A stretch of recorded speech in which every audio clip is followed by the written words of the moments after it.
Can you hear me again?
Good afternoon, everyone. Welcome to the McGowan Theater, located in the National Archives building in Washington, D.C. I'm Doug Swanson, Visitor Services Manager and Public Programs Producer for the Noontime Lecture Series. Before we begin today's program, I'd just like to remind you of a couple other events that are going to be taking place in this theater in the near future. On Wednesday, October 7th at noon, Harlow Giles Unger will be on hand to discuss his latest book, Henry Clay, America's Greatest Statesman. On Thursday, October 8th at 7 p.m., the musical trio Cocktails for Three will present a musical performance of many obscure 1920 songs in a program entitled Beer Garden Blues, Prohibition-Era Songs and Stories, which is being brought to you in conjunction with our Spirited America exhibit on the main exhibit level in the O'Brien Gallery. To find out more about these and our other programs and our exhibits, please take one of our monthly event calendars, which you'll find in the racks in the theater lobby, or you can visit our website at www.archives.gov/calendar. Our topic for today is The Making of Asian America, A History by Erika Lee. Erika Lee is an American historian, director of the Immigration History Research Center, and the Rudolph J. Valachi Chair in Immigration History at the University of Minnesota. One of the nation's leading immigration and Asian American historians, Lee's award-winning books include At America's Gates, Chinese Immigration During the Exclusion Era, 1882 to 1943, and Angel Island, Immigrant Gateway to America, which is co-authored by Judy Young.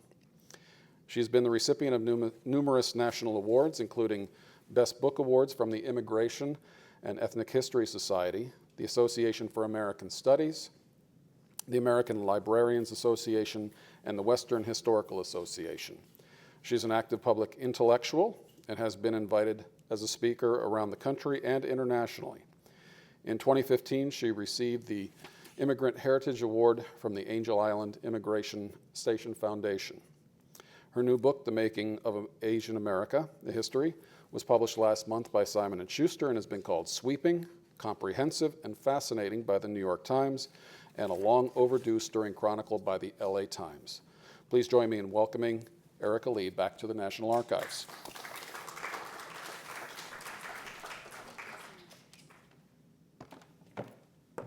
Hi, everyone. Thank you so much for coming out on a rainy Washington, D.C. day. I'm from Minnesota, so this rain really doesn't faze us at all, but I know that here it can be a little bit different. I'm so happy to be back here at the National Archives. Every one of my books and research projects has always started at the National Archives in San Bruno, Seattle, LA, here in Washington, D.C., and also in College Park, Maryland. It's the richest depository of our history, and especially for Asian Americans. So I'm really pleased to share with you a little bit of this story. And I'm going to start by reading for this book, and starting with a little bit of family history. So just to set it up, gold was discovered in California in 1848.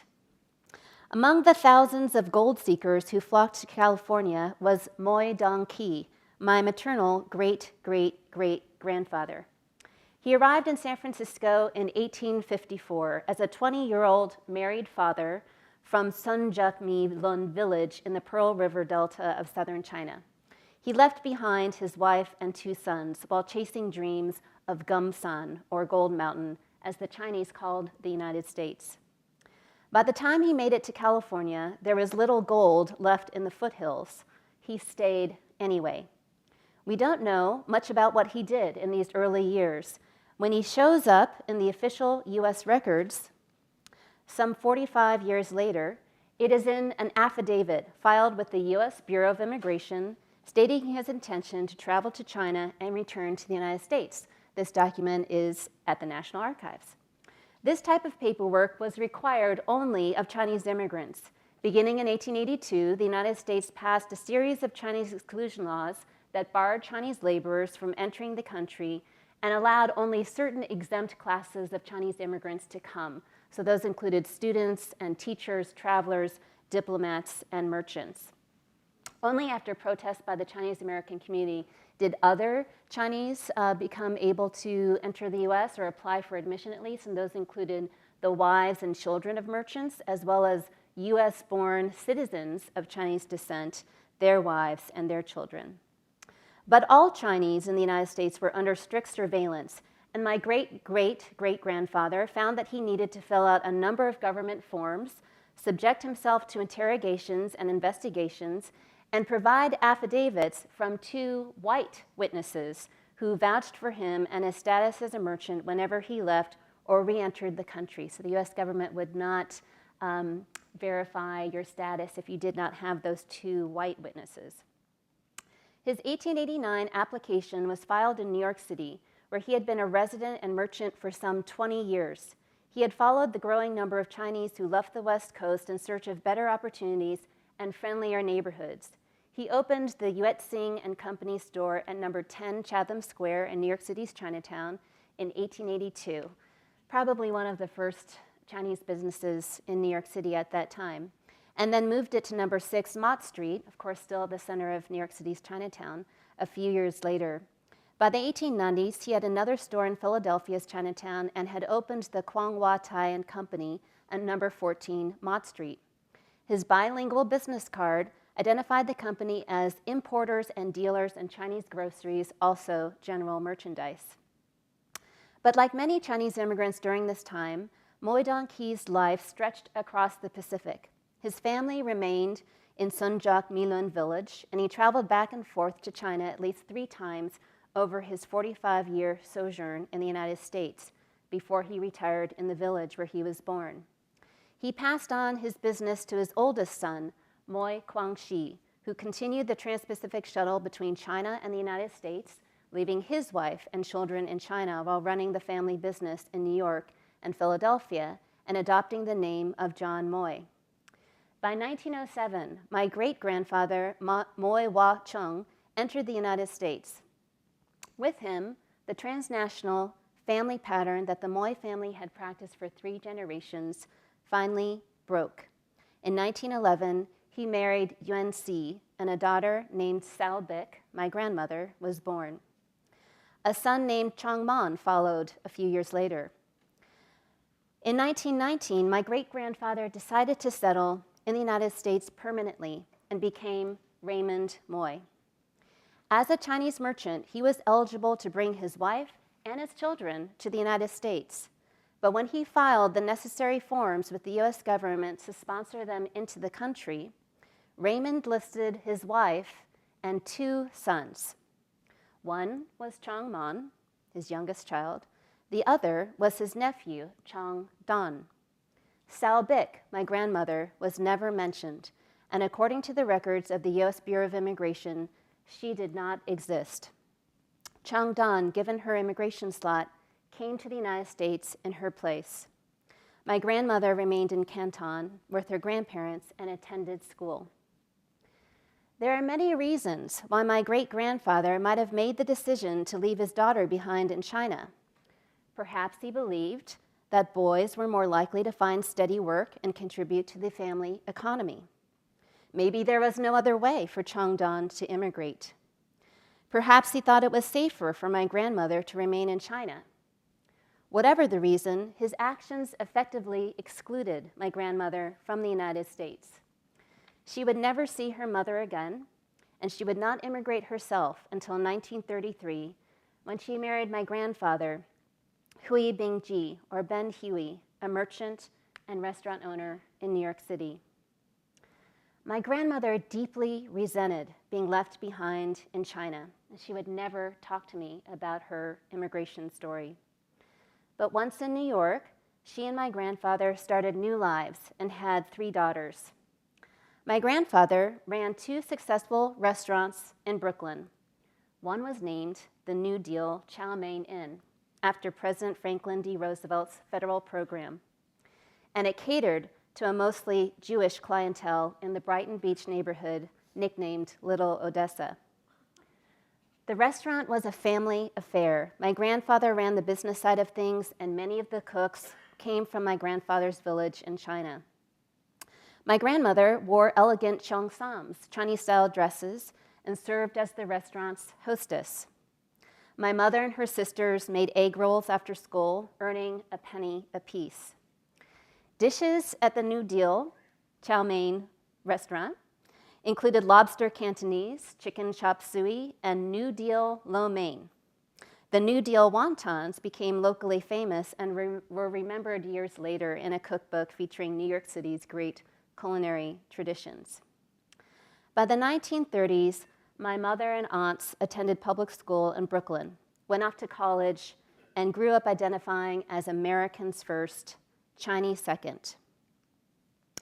After 4 generations of immigrating back and forth between China and the United States, my family was finally becoming Chinese American. So I start with this family history. Those are photos of my grandparents in their later years. My aunt on her wedding day, my mother is the bridesmaid. My grandfather was an avid photographer. My grandmother loved fishing. They truly embraced America. Yet for many years, they could not become naturalized citizens because of the prohibitions on citizenship for Asian immigrants. But I start with this family history because it offers a window into the larger experiences of Asian Americans. The Moi family were just one part of a massive global migration of Asians around the world during the late 19th and early 20th century. About 1 million Asians came to the United States. And their story of their immigrant dreams and the American realities that they faced here is the story of the making of Asian America. It's a diverse population. Korean refugees, Japanese picture brides, Sikh immigrants from South Asia, Filipinos, and Chinese immigrants. I also start with my family's history because my search to recover it has been in many ways the reason why I wanted to write this book. I've been researching and writing this book for about 10 years or so, but I know that the beginnings was really many years in the past. And I distinctly remember the moment when I had one of those light bulb moments that authors often have. I was taking a college course in California history. I was a history major. And we were going through the steady events of the California Gold Rush, the genocide of Native Americans, the migration of so many different peoples that came into California. But then we got to a topic that I had not known anything about, the anti-Chinese movement, the late 19th century. This is when Chinese immigrants were called chinks. They could never become American. They were thought to be cheap laborers who took away American jobs. They were considered to be threats to the American family, a danger to American civilization, somehow less than human. They were harassed, they were exploited, they were driven out of the American West. They were prevented from becoming naturalized citizens. They were massacred in some of the worst episodes of racial violence in our history, and then ultimately barred from coming to the United States. And I still remember the sense of total shock when I looked at images like this. And the thought that went through my mind was, I never knew that this happened. I never knew that this happened. And then I remember asking myself, why haven't I ever heard about this? I'm a history major. My own family is Chinese American. They never talked about this. I didn't learn about this in school. Where was this history? And why are Asian Americans so invisible? I learned that Asian Americans have often been literally written out of history. Take, for example, this great moment in 1869, when journalists and photographers gathered at Promontory Point, Utah, as railroad workers laid the last spike in the building of the Great Transcontinental Railroad in 1869. So Chinese railroad workers were 90% of the labor force that built this railroad going from west to east. But when it came time to commemorate this moment in history, and journalists and photographers were gathering all of the important people to record this moment for posterity, the Chinese immigrant laborers were literally pushed out of the photograph. So they've been literally written out of history. And although I didn't know it then, this search for the missing picture, right? Who's not in the picture, the hidden Asian American histories, really put me on the path to do what I do today, to become a writer, a historian, and a teacher. A lot has changed since that moment. There are now many historical societies, organizations, social media campaigns where you can digitally pin important sites and events in Asian American history, digital archives, online encyclopedias. So much work has been done. There's award-winning books, award-winning documentaries, films that have made the point that Asian Americans matter in American history, and that you can't teach American history without Asian Americans.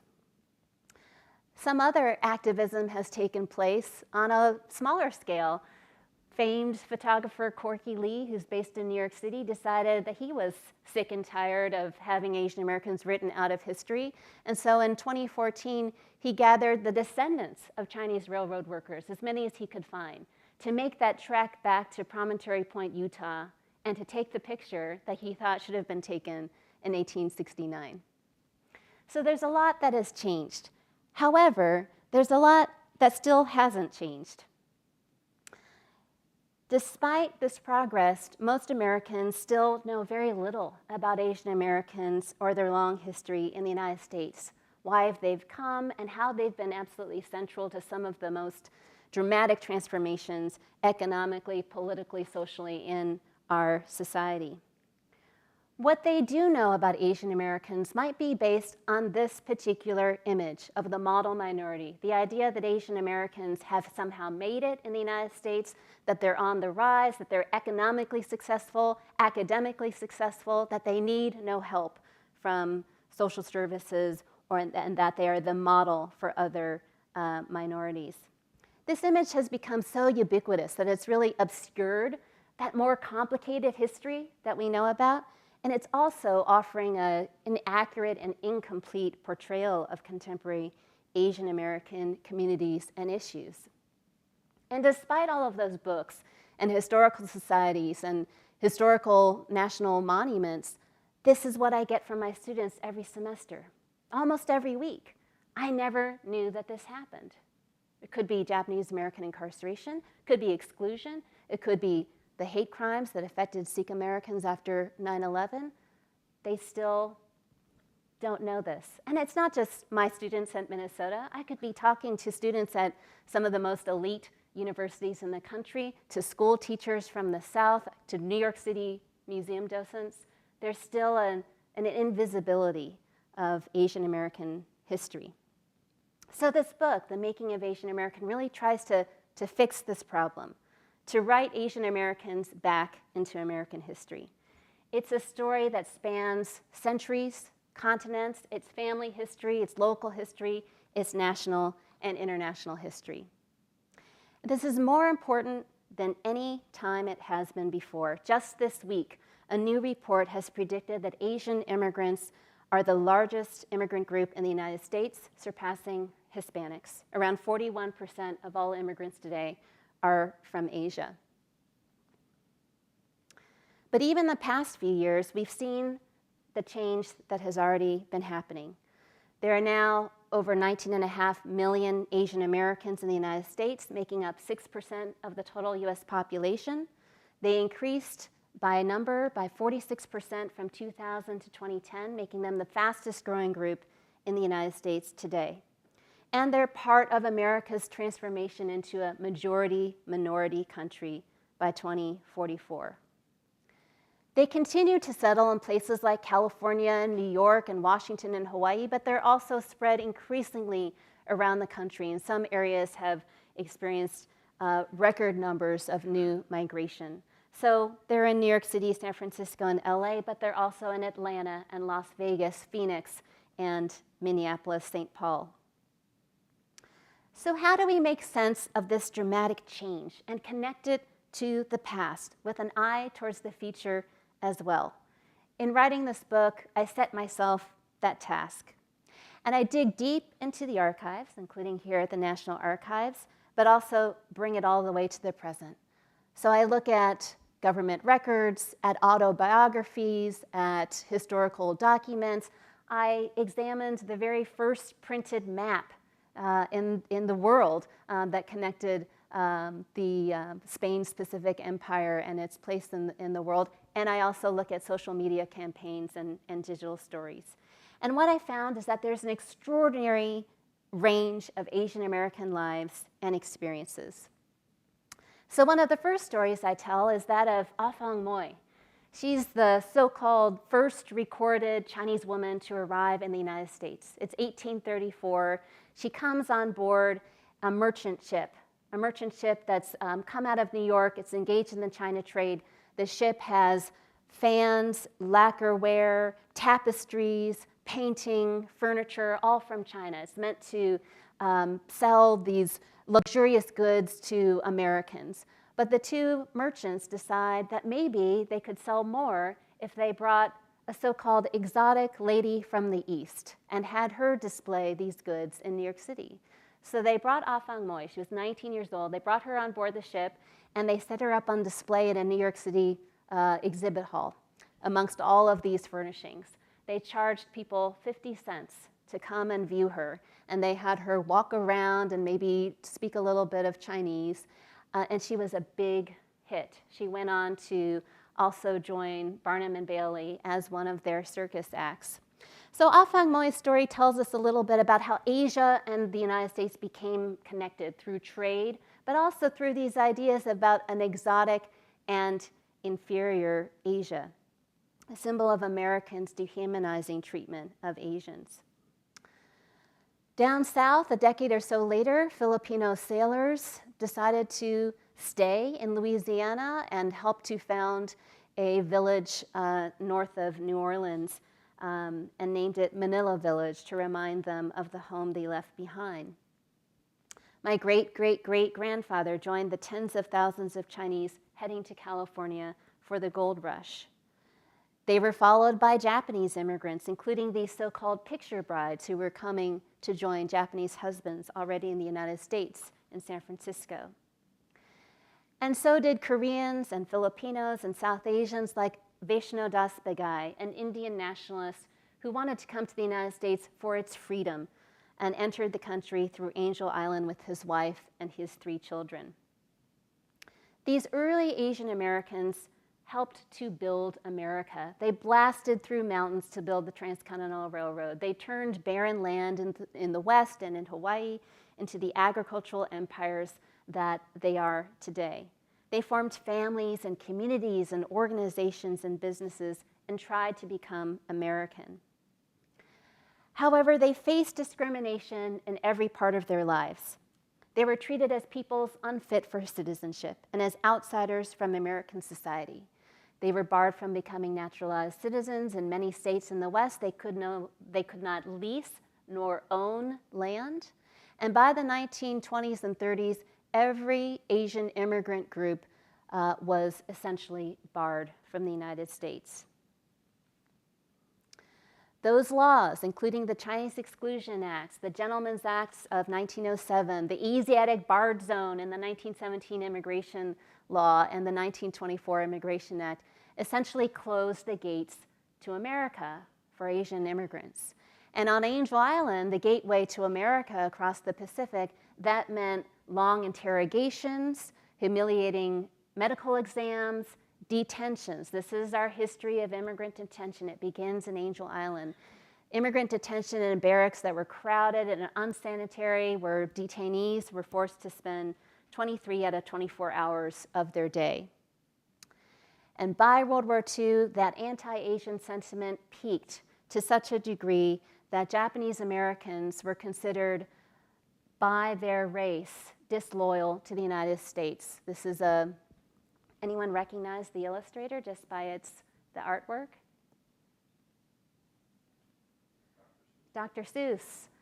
So this cartoon is called Waiting for the Signal Back Home, sending this idea that Japanese Americans could be westernized and Americanized on the outside, but essentially the same, carbon copies of each other and disloyal to the United States, simply waiting for the signal from home to then gather destructive forces and hurt the United States from within. So these types of attitudes and public attitudes were widespread. It led to the signing of Executive Order 9066 by President Roosevelt and the forced removal, relocation, and incarceration of 120,000 Japanese Americans, 2/3 of them US citizens, in camps for the duration of the war. There is one Asian American who refused to go. This is Fred Korematsu. He grew up in San Leandro. His family owned a florist business, and he decided that when his family went to the Assembly Center, he would remain behind. As he later explained, "I didn't feel guilty because I didn't do anything wrong. Every day in school, we said the pledge of the flag, with liberty and justice for all, and I believed all that. I was an American citizen, and I had as many rights as anyone else." A federal district court in California convicted Korematsu of defying the military orders, and in September of 1942, he was forced to move to the camp in Topaz, Utah. From within the camp, he appealed his decision, and the case went all the way to the Supreme Court. The court, however, ruled that removal and incarceration of Japanese Americans during times of war, during times of, quote, military necessity, was constitutional, and it still stands as legal precedence today. So what this means is that any group who is considered disloyal or a national security threat, including American citizens, could face the same threat. President Bill Clinton later bestowed the Presidential Medal of Freedom to Fred Korematsu, the highest honor given to any civilian. It's a symbol of his bravery and his courage to challenge the US to live up to its ideals and values. But to his dying day, Korematsu insisted on the danger of that legal precedent and what it could still do. So we enter a really interesting time in World War II. On the one hand, we've got this peak of anti-Asian sentiment that's leading to the incarceration of Japanese Americans. But on the other hand, things are changing for other Asian Americans. And this has everything to do with our U.S. international relations. For better or for worse, Asian Americans, regardless of how many generations they are in the United States, are continually tied to China. And the fates, our fates, are continually tied to who's our friend and who's our enemy, or perhaps who's our frenemy. So during World War II, we become allies with China. And we face this awkward public relations campaign because of all these decades of anti-Asian sentiment and media that talks about Chinese being foreigners and not fit to be citizens. Now all of a sudden, we're allies with China. But we're not letting any Chinese people in. So it's awkward for us and US-China relations. So one of the things that happens is a public relations campaign that tries to educate Americans about who exactly are our friends, who are our allies. So this is one example of that. This man is your friend, he's Chinese, and he fights for freedom. Another explicit attempt was an article by Time magazine, Life also followed. This is in the weeks following Pearl Harbor, explicitly trying to offer some friendly tips, how to tell your friends from the Japs. December 22nd, 1941. Japanese, except for wrestlers, are seldom fat. They often dry up and grow lean as they age. The Chinese put on weight, particularly if they're prosperous. Chinese, not as hairy as Japanese, seldom grow an impressive mustache. These are some very useful racial rules to follow. Most Chinese avoid horn-rimmed spectacles. So these are some of the changes that we see. China becomes our friend. Madame Chiang Kai-shek, wife of Generalissimo Chiang Kai-shek from Nationalist China, visits the United States, meets with Eleanor Roosevelt. President Roosevelt signs the repeal of the Exclusion Act. Probably another reason why my grandfather liked FDR so much. The Exclusion Act repeals the repeal of the Exclusion Act ends exclusion and places China on the same footing as the other countries that are now under national origins quotas. However, this doesn't mean that the gates are open. The quota for China from 1943 to 1965 is 105 persons per year. But it's a symbolic gesture of friendship. So things are changing for Chinese immigrants. Things are also changing for South Asian Americans. The first elected Asian American congressman is Dalip Singh Sand from California. Previously had been barred from naturalized citizenship and then became a congressman. As we go and expand our presence in Asia, in Japan under occupation, in Korea during the Korean War, new Asian American journeys begin. Like war brides from Japan, Chioko Toguchi Swartz married an American soldier and left her home in Okinawa in 1966. That same year, Kang Ok Jim was adopted from Korea and brought to Palo Alto, where she grew up as Deanne Borchet. But it was the passage of the 1965 Immigration Act, passed 50 years tomorrow. This is a historic time.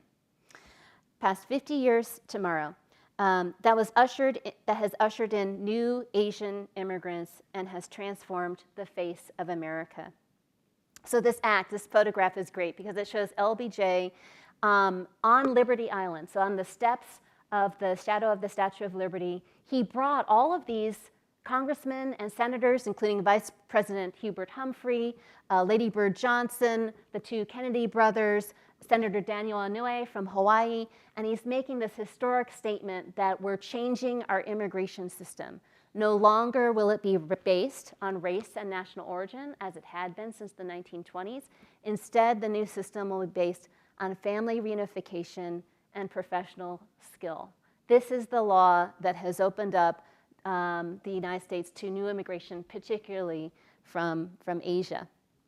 And we can see it in the numbers. We are now more of an immigrant nation than we have ever been before. About 41, 45 million immigrants in the United States now. We're reaching a historic high in terms of proportion of immigrants being part of the total US population, but we're not there yet. The record is still in the 1890s, and with European immigration mostly from Southern and Eastern Europe. And the Asian American population has shifted, or the immigrant population has shifted from Europe to Latin America and more increasingly to Asia. In addition, the new immigration has completely diversified the Asian American population. In 1960, the total population for Asian Americans was just under 1%. Since then, it's now 6%. It's not just Japanese and Chinese, but now more South Asian, Koreans, Filipinos, Vietnamese, Lao, Cambodian, increasingly becoming diverse. The pathway to come into the United States that allows for professional and skilled workers has been especially useful for Asians who have gotten higher degrees of education, but are still facing some ceilings in terms of what that education can do at home. And they can come to the United States increasingly as guest workers. 40% are from Asia, all other countries, 56% are from India. So this is one of the transformations of the 1960s.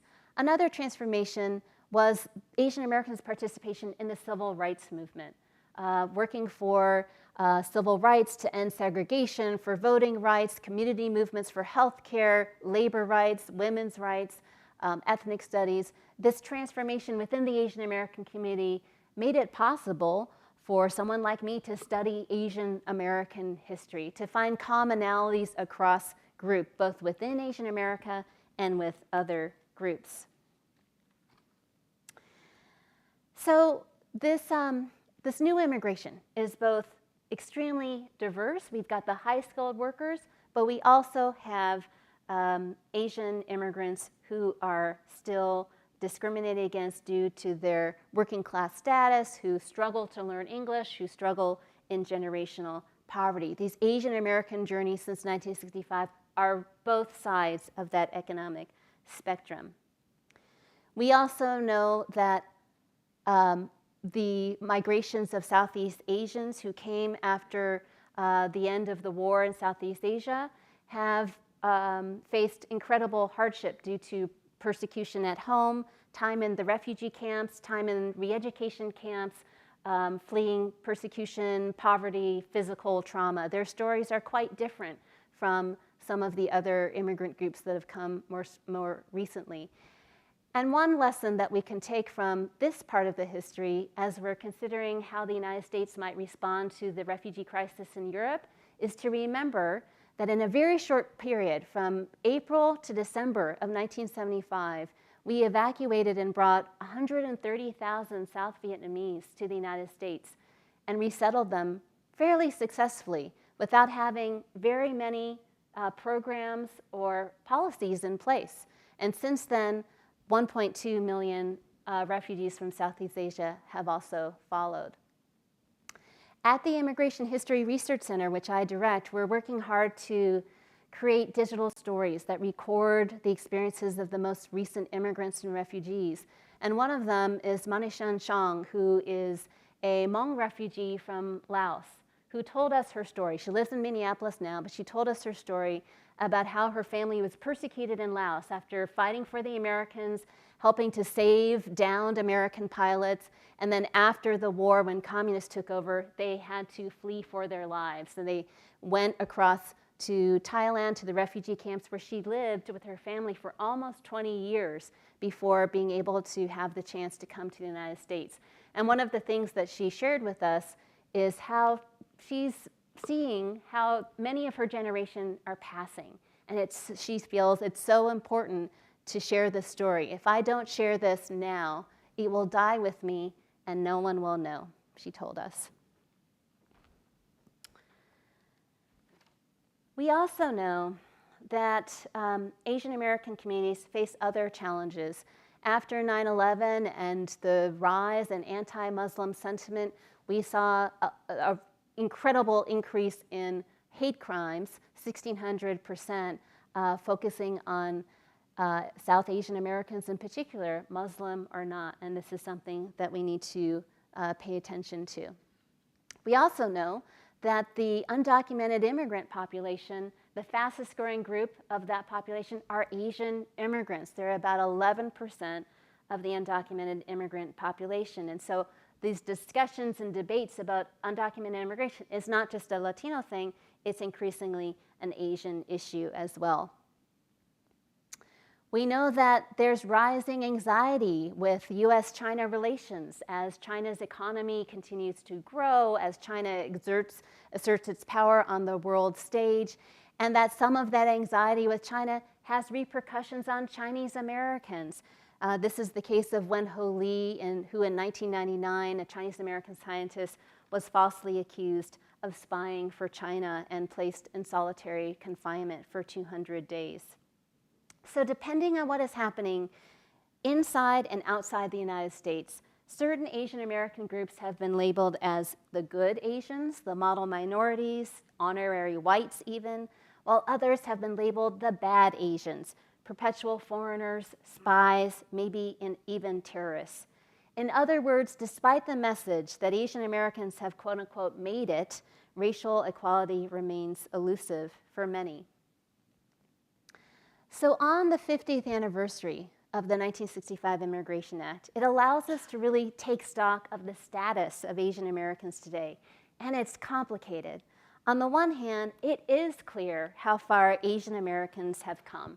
More than ever before, Asian Americans are in positions of power in many sectors of the economy and politics and the arts. We have a presidential candidate who's Asian American. And it is quite a journey for people who have once been barred from even entering the country and becoming citizens. On the other hand, problems of persistent inequality and invisibility remain, right? The statement from my students, I never knew that this happened, is still there. And civil rights, for many, has regressed or even stalled. So Asian Americans have experienced both the limits and the possibilities of America. Contemporary Asian America involves and includes families like mine, who are now 7 generations in the United States, as well as the most recent arrivals of folks like the Chinese international students that I see in my classroom, and the Vietnamese, the Karen and Bhutanese refugee children that I'll likely see in a few years. As diverse as they are, these are some of the photographs of some of my students. As diverse as they are, all of these communities are part of an Asian American community that, through its complexity, uniquely captures the story of America. It's a story of immigrant dreams, but it's also a story of American realities and global connections that have helped to make the United States what it is today. And as the fastest growing group in the country, Asian Americans are also helping to create the nation that will be in the future. Thank you so much.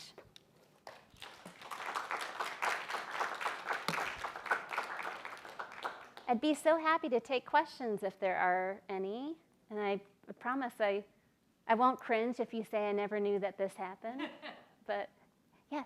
Professor Lee, thank you so much. I had the honor of seeing you on C-SPAN when they filmed your class. Are there syllabus and other educational materials available online? If those are not in school but would like to learn more? You know, the syllabi are not. You're the first person who has asked for more education. The syllabi are not, but I'd be happy to send them to you. There's a lot. One of the things that has been amazing in the past number of years is how many resources there are online. So if you go to one of those archives, like Densho, I use their materials. In fact, my students just did it this past week. I use their materials all of the time. The National Archives has some great lesson plans as well, but I'm always happy to share those educational tools. I also wanted to say, there's one last thing. There's been an amazing amount of great things happening online and through social media. Over the summer, a high school student in California started a trend on Twitter using the hashtag #MyAsianAmericanStory. And he was reacting to all of the discussion about immigration in the news and wondering, where are the Asian American stories? And so he started telling his story with this hashtag, and then hundreds of people started telling their own Asian American stories too. And as part of this next month, when we're recognizing the 50th anniversary of the Immigration Act, the Immigration History Research Center is starting another campaign called My Immigrant Story. So if you're on Twitter or on Facebook, I encourage you to contribute your own family histories, or even if they're long in the past, or even if they're currently going today. But we hope that it contributes to some of the educational mission. Yeah. Your talk today, I appreciate it. Had a question about a little bit more depth that you might have, or on Offon Ma, Sure. specifically, as it's just kind of a strange story. Uh-huh. A 19-year-old leaves China Yep. on her own Yep. and is collected. Is this exploitation? Is this slavery at the time? Is this, what is your feeling or theories on that? Yeah. Obviously, it says in your book it's not clear where she ended up. Yep. But she continued on to many. You came you here. you made She it had a sound like tour she was and- kind of a celebrity. Yeah. However, it sounds like someone else was collecting on her behalf. Absolutely. So could you talk about that? Yes, Thank you. no, great question. I think it was exploitation all along. You're right. She's a 19-year-old, and when you look at the newspaper reports, the two merchants, they were brothers, last name of Karn, in New York, and they explained to the newspaper reporters that they had an agreement with her father, and her father was very happy to let them take her on this tour and then return her to China. You know, so it made it sound like she was going on a study abroad tour with these, you know, nice chaperones. It's hard to know. It's hard to know if that was really the case. I suspect that it wasn't. 1830s. There are a lot of Americans in China right then, but it's also a time of great civil unrest, and it would be the beginning of a trade in Chinese women for prostitution that certainly would grow by the 1860s and 70s. But it's likely that she was not returned to her father. She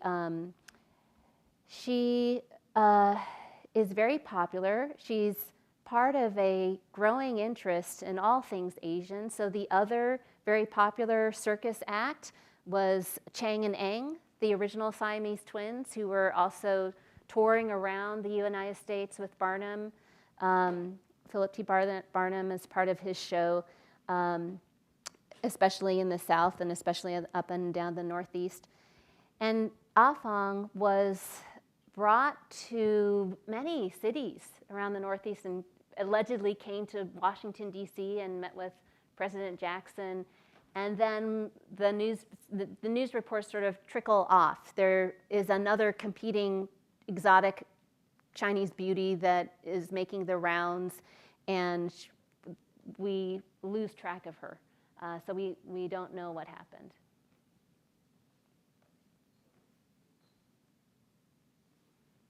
I got a question. Yeah. It's okay. I was just wondering, since all the Japanese were interred during World War II, then they used Chinese actors Yeah. in all the movies Right. in Hollywood, but then Extras. then Yeah. they made them up to look like caricatures.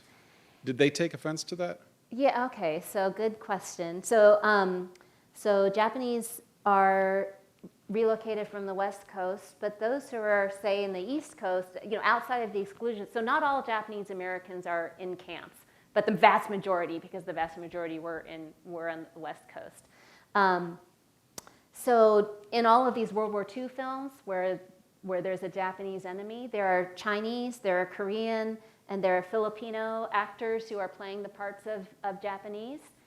There are also all of the leads, except for Anna May Wong, but all of the leads who are playing Asian characters are white or are Caucasian, and they are made through yellowface to look Asian. So there was this great actor who just recently passed away. His last name was Lee, but he was Caucasian, very well known. He played Fu Manchu. Christopher Lee, right? He played in the Hobbit movies as well and Star Wars movies. He was one of the original Fu Manchus, and they would put, darken his skin with yellow makeup, and Myrna Loy was also played Asian parts, and they would use tape to make their eyes slanted. So Asian people were used as extras in the background, but the leads, except for Anna May Wong, were given to Caucasian actors and actresses. Great talk. I wonder if there is an Asian America. Yeah. Statistically, there is, Right. but is that actually correct culturally? A couple of anecdotes. I used to live in Hawaii, and there is no Asian community in Hawaii. There are about 15 distinct Right. communities. Right. They don't intermarry, at least they didn't intermarry. It would be okay for a Chinese or a Japanese American or a Samoan American to marry a Caucasian in Hawaii, but not to marry each other. I wonder about in the US. I've spent 25 years living in Asia. I don't see any parallel between Japan and Vietnam and China, other than they're in Right. this big geography. That we So in Asia. where is Asian America other than in the statistics? Yeah, that's a great question. And one of the things that I ask in the very first pages of the book is, is there even one Asian America in history?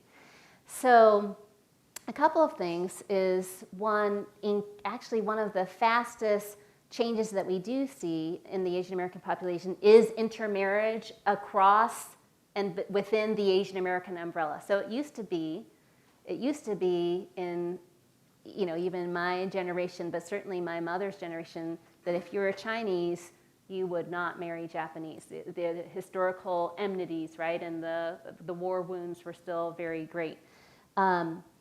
Where we see Asian America becoming embraced is really with the second generation and third and later generations of broadly conceived Asian Americans, whether they're Vietnamese or Hmong or Chinese American, long time in this country.